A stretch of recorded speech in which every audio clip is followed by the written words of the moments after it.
ಎಷ್ಟೋ ತಿಂಗಳಿಂದ ಹೊಟ್ಟೆ ನೋವು, ಆದ್ರೆ ಎಷ್ಟು ಸಲ ಹೊಟ್ಟೆ ಸ್ಕ್ಯಾನಿಂಗ್ ಮಾಡಿದ್ರು ನಾರ್ಮಲ್. ಹಾಗಾದ್ರೆ ನಿಮಗೆ ಏನು ತೊಂದರೆ ಇಲ್ಲ ಅಂತ ಅರ್ಥನಾ? ಬನ್ನಿ ಮಾತಾಡೋಣ.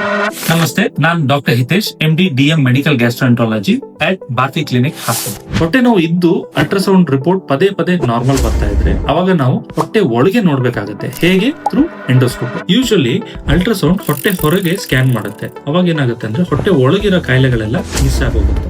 ಸೊ ಈ ಅಲ್ಟ್ರಾಸೌಂಡ್ ಅಲ್ಲಿ ಮಿಸ್ ಆದ ಕಾಯಿಲೆಗಳನ್ನ ನಾವು ಎಂಡೋಸ್ಕೋಪಿ ಮುಖಾಂತರ ಪತ್ತೆ ಹಿಡಿಬಹುದು. ಸಾಮಾನ್ಯವಾಗಿ ಅಲ್ಟ್ರಾಸೌಂಡ್ ಅಲ್ಲಿ ಮಿಸ್ ಆಗೋ ಕಾಯಿಲೆಗಳು ಗ್ಯಾಸ್ಟ್ರೈಟಿಸ್, ಹೊಟ್ಟೆ ಒಳಗೆ ಏನಾದ್ರು ಅಲ್ಸರ್ ಇದ್ರೆ ಗ್ಯಾಸ್ಟ್ರಿಕ್ ಅಲ್ಸರ್ಸ್, ಹಾಗೂ ಅರ್ಲಿ ಗ್ಯಾಸ್ಟ್ರಿಕ್ ಕ್ಯಾನ್ಸರ್ ಅಂದ್ರೆ ಅರ್ಲಿ ಸ್ಟೇಜ್ ಅಲ್ಲಿ ಹೊಟ್ಟೆಯಲ್ಲಿ ಕ್ಯಾನ್ಸರ್ ಇದ್ರೆ ಅದು ಅಲ್ಟ್ರಾಸೌಂಡ್ ಅಲ್ಲಿ ಮಿಸ್ ಆಗುತ್ತೆ. ಹೊಟ್ಟೆ ಒಳಗೆ ಗ್ಯಾಸ್ಟ್ರಿಕ್ ಕ್ಯಾನ್ಸರ್ ಇದ್ರೆ ಅದು ದೊಡ್ಡದಾದ್ಮೇಲೆ ಅಲ್ಟ್ರಾಸೌಂಡ್ ಪಿಕಪ್ ಮಾಡಬಹುದು. ಬಟ್ ಅರ್ಲಿ ಸ್ಟೇಜ್ ಅಲ್ಲಿ, ಸಣ್ಣ ಸ್ಟೇಜ್ ಅಲ್ಲಿ ಇದ್ದಾಗಲೇ ಅದನ್ನ ಪಿಕಪ್ ಮಾಡ್ಬೇಕಂದ್ರೆ ಓನ್ಲಿ ಥ್ರೂ ಎಂಡೋಸ್ಕೋಪಿ.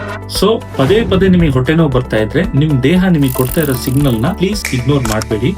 ಒಂದು ಎಂಡೋಸ್ಕೋಪಿನ ಮಾಡಿಸ್ಕೊಳ್ಳಿ. ಎಂಡೋಸ್ಕೋಪಿ ಅಂದ್ರೆ ಇದೇನ್ ಬಹಳ ದೊಡ್ಡ ಸರ್ಜರಿ ಆತರ ಏನಲ್ಲ, 2 ರಿಂದ 3 ನಿಮಿಷದ ಪ್ರೊಸೀಜರ್ ಅಷ್ಟೇ. ಇದನ್ನ ಮುಗಿಸ್ಕೊಂಡು ಆಮೇಲೆ ನಿಮ್ದು ಏನ್ ದಿನನಿತ್ಯದ ಕೆಲಸ ಇದೆ ನೀವು ವಾಪಸ್ ಅದರಲ್ಲೇ ನೀವು ತೊಡ್ಕೊಳ್ಬಹುದು.